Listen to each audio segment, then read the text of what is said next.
Muli po, isang magandang umaga sa kanilang lahat. Tayo ay nasa ika-4 na umaga na. Pwede ba tanungin mo ang katabi, nakailang umaga ka na? Yung mga nakakumpleto, pumalakpak. Wow, ang dami.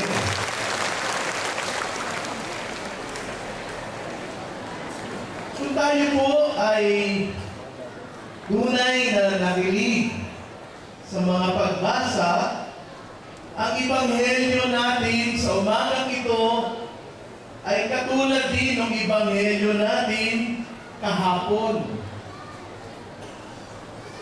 Kahapon, binigyan natin ng tuon ang tahimik, ngunit matapang na pagsunod at pakikiisa ni Tata Jose sa kaganapan ng plano ng Diyos. Dala ng malalim ng lalim ng kanyang pananampalataya, alam niya sa kanyang puso, ano man ang mangyari, kasama niya ang Diyos. Ibinigay sa kanya ang pangalan, Emmanuel.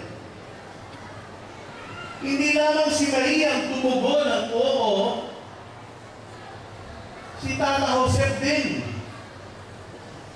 ay tumugon din ng oo sa Panginoon. Silang dalawa ay tunay na naging mga kasangkapan o lingkod ng Diyos.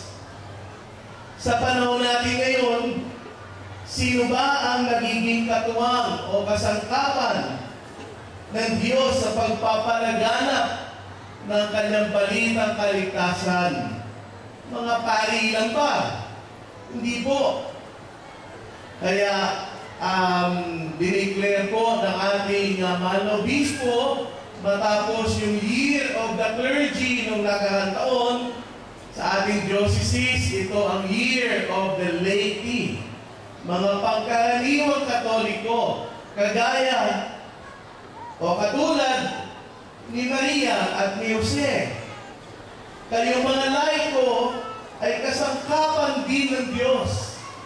Mga inaasahang lingkod ng Diyos na maaaring maging daluyan ng kanyang biyaya at pag-ibig, ng kanyang presensya, maging tinig at mukha ng Diyos sa ating panahon.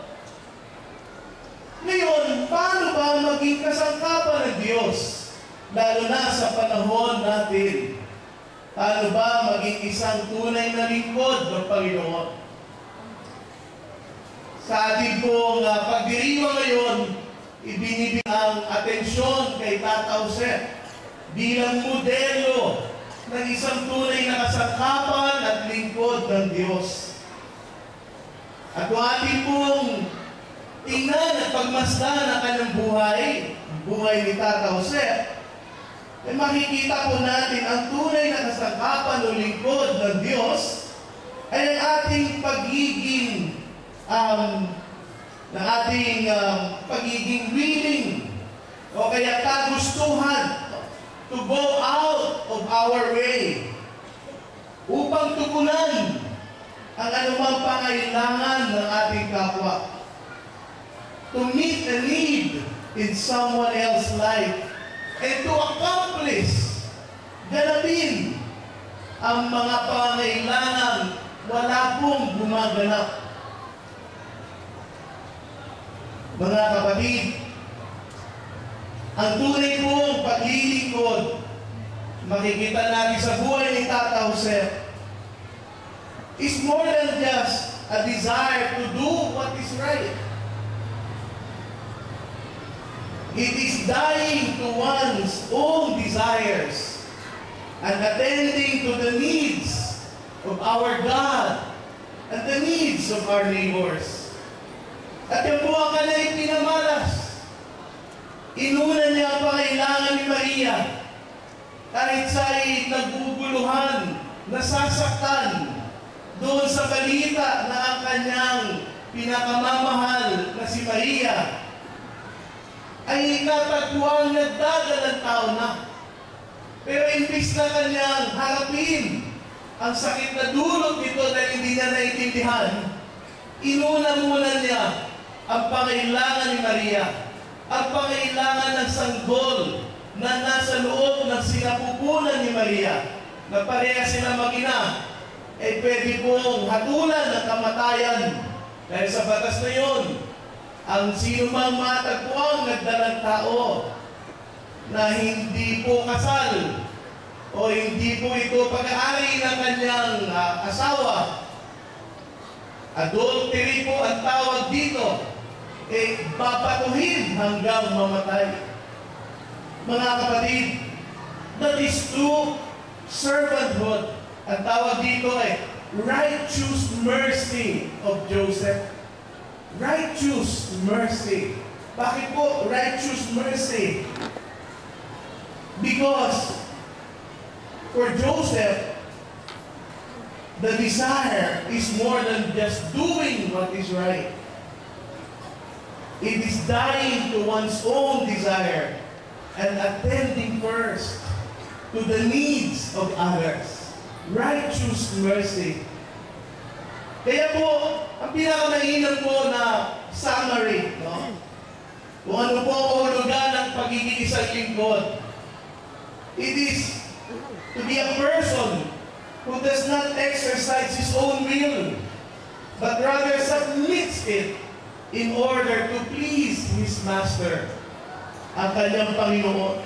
Sa atin po, ang ating Panginoon ay si Kristo.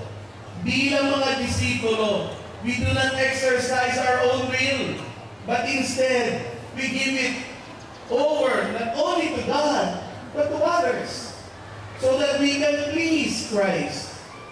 Sabi nga po, whatever you did, ano man ang ginawa mo, sa pinakamaliit na ito, sa akin mo ito ginawa, sabi ng ating Panginoon. Mga kapatid, it is very easy for us to fall into the trap of calling our good works, ituring yung mga mabubuting nagawa natin bilang paglilingkod. But oftentimes, these good works are simply done to make ourselves feel better. If we are true servants of Christ, and not only of ourselves, mga kapatid, makikita natin sa buhay ni Tata Jose ang ilang mga mahalagang katangian. Ang una po, unang katangian sa buhay ni Tata Jose bilang isang tunay na lingkod ng Diyos ay nagpapaalala sa atin, in all things, a servant is humble. Ang isang lingkod ay may kababaang loob. Being humble in servanthood means not worrying about who gets the credit for something. Hindi mahalaga sa kanya kung nakilala sa rito o kinikilala na siya ang may gawa nito. Hindi mahalaga sa kanya kung siya ay nabibigyan ng reward, kung siya ay napapalakpakan o napasalamatan. Being a humble servant means doing something and not expecting anything in return. If we are serving to get praise, we are not practicing biblical servanthood. Ang pangalawa po, in all things, a servant is patient. Mahinahon.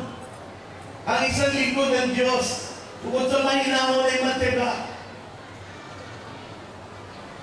The opposite of patience, my dear brothers and sisters, is being resentful. Resentful. Maramdamin, mapaghinanakit. Lalo na kapag ang mga ninanais na gawin ay hindi po natusunod, hindi natutupad, nagiging maramdamin. Mga kapatid, yung kanyang panukala ay hindi po nasunod, nagiging maramdamin, nagtatampo. Hindi po tunay na paglilingkod yun.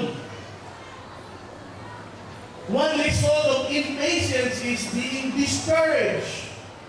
Nawawala ng gana, ayaw nang maglingkod.